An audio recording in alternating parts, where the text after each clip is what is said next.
Hello again. We are here for another episode of our collage paper. Um, I don't know what you want to call it, DIY collage paper. Now, remember that when I do a technique for you, that doesn't mean that that would be all I ever did to that piece of paper. I'm just showing you some very basic, very quick techniques to create different looks and papers of your own. Um, it is definitely not something that you can't add rubber stamping to or mark making to or any of those things to create an even more interesting piece of paper that you would use in your collage. This is just really basic techniques, at least right now. Today we're going to do something that I love to do to brown paper bags, but I want to show it to you on multiple pieces of different types of paper. Doesn't work great on all of them, but it does give you something to see. So I have a piece of brown paper bag. I've already taken the sides out of the bag, and that's what I'm going to use right now. I have a piece of deli paper, a piece of inexpensive gift wrap tissue paper, a couple of pieces of pattern paper tissue, just because this is my piece of brown paper bag, and a piece of plain white copy paper. And I'm going to start with the brown paper bag just because we're going to squash these all up.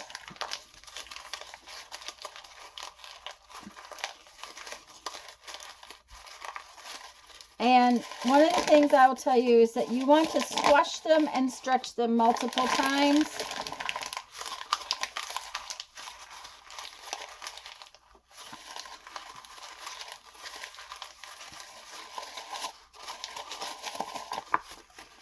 The more wrinkles we get, the better. So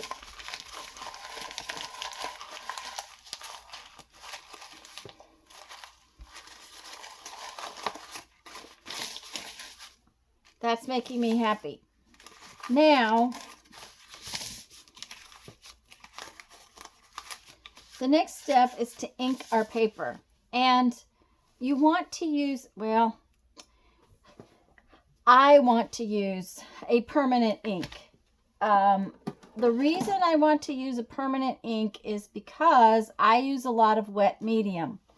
If you were to say use your distress inks, give me 1 second, pull it out, it would be beautiful on here, but I would not be able to go over the top of it without it bleeding if I'm using a wet medium like matte medium or my collage medium.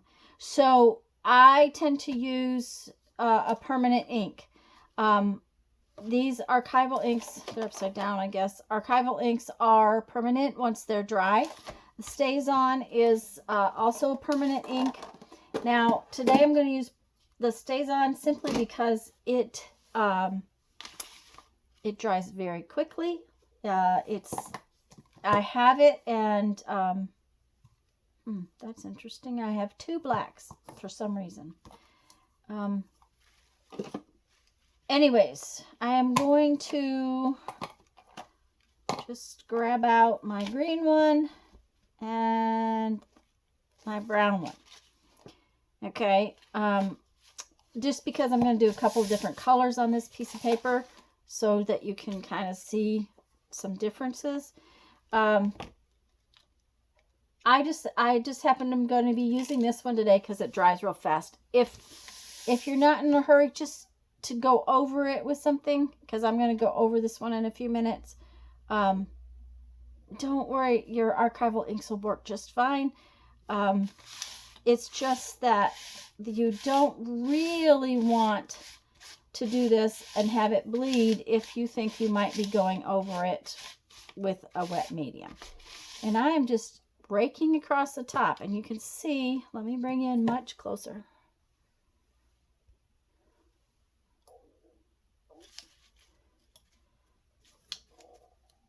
How it leaves ink on the raised areas.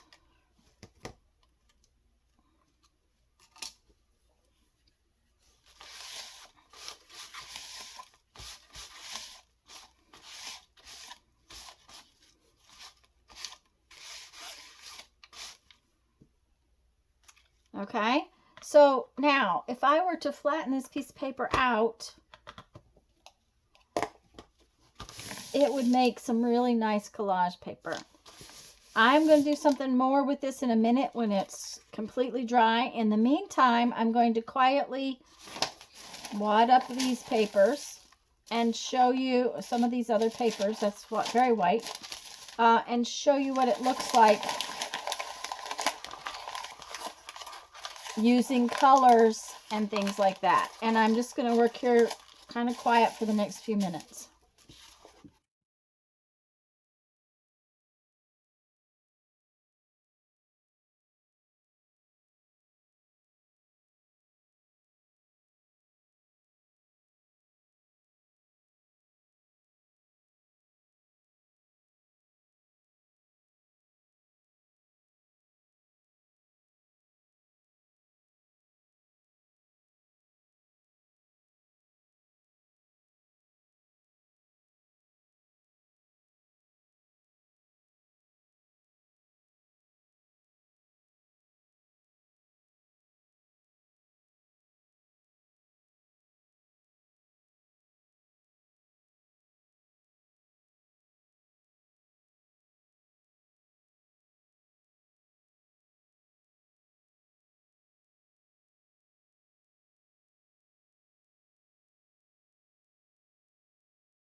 First off, I'm sorry I didn't realize a couple of my pads were kind of dry. The blue one and my black pads are kind of dry, and you do need sort of a juicy pad to do this. I thought at first that the deli paper, it was just resisting it, but it wasn't that. It was the fact that my ink pad was dry. Now, I didn't do multiple colors on some of these papers because I just didn't want to take up all that time. This paper is really cool. It's just white with a bunch of different colors on it. There's no reason that you couldn't, on, say, the deli paper, add more colors. Let's find...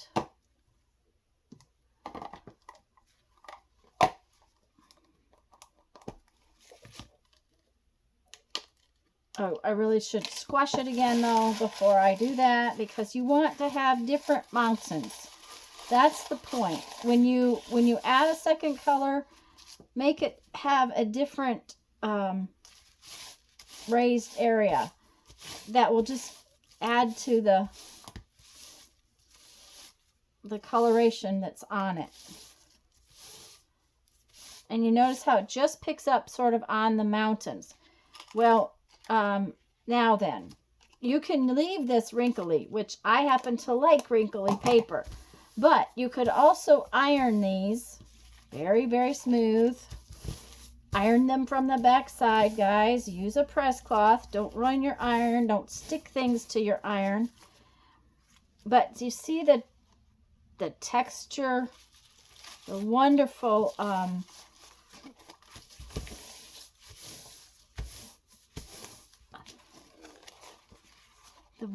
valleys and hills in these. And even if you ironed it flat, it would still have that kind of a look to it.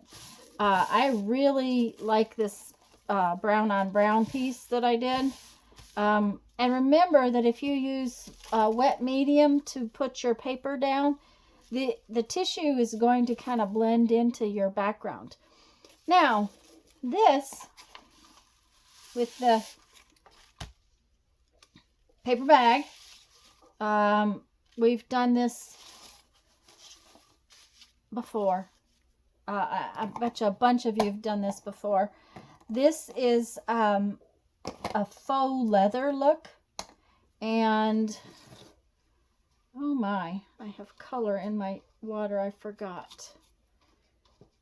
Give me 1 second. I gotta clean my brush out, because otherwise it's gonna give us lovely little orange on our paper, which we don't want.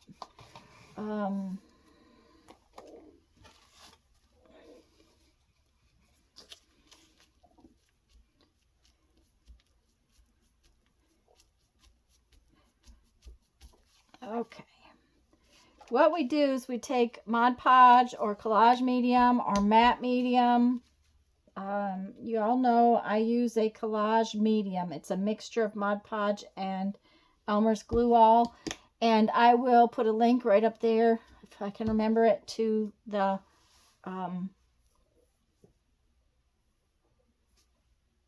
video where I actually tell you the formula that I use, which is not very accurate. It's just a matter of mixing the Mod Podge and the Elmer's Glue all together. But right now what we're doing is we're just covering this paper with our medium.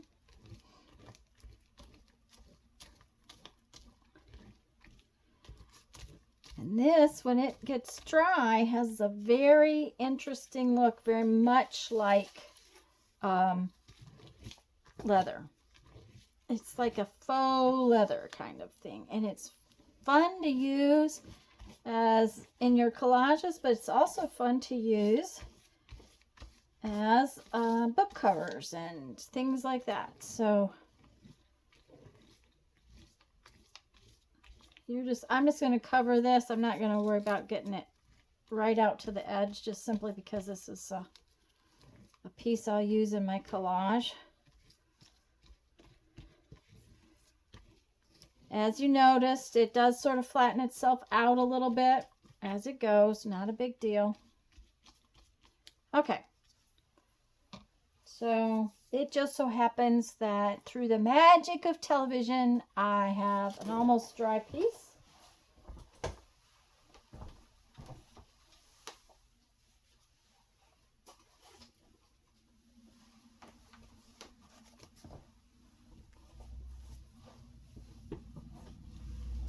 So that you can see what it looks like when it's finished. You see it looks very, very, very much like leather. It feels a lot like leather. It's very sturdy. Paper bags are amazingly sturdy. So this is my scrunched paper with ink.